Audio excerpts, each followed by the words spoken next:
Fascinating stuff. I just got a press release from Princeton University.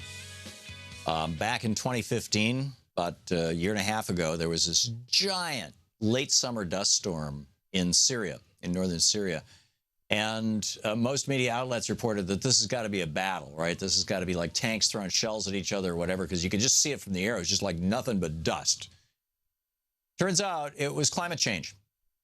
Giant Middle East dust storm caused by climate change, not human conflict, Princeton study finds.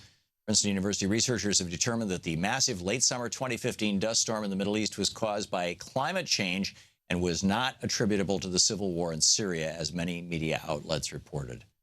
Incredible.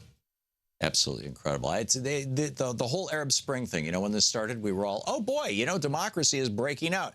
Just like George Bush said it would, right? I mean, George Bush said, hey, if we just take down those dictatorships, you know, the Taliban in Afghanistan and that awful Saddam Hussein in Iraq, then democracy will flourish across the Middle East. And it started. All right, they overthrew the government of Egypt, and then they overthrew, you know, and then with a little help from us, they overthrew the government of Libya and on and on, you know, Tunisia.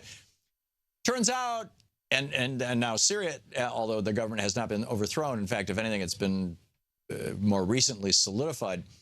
Turns out that most of these events were the result of people protesting the fact that they were losing their farms and being driven into the cities, and they were losing their farms to climate change. It was climate change that was driving the Arab Spring.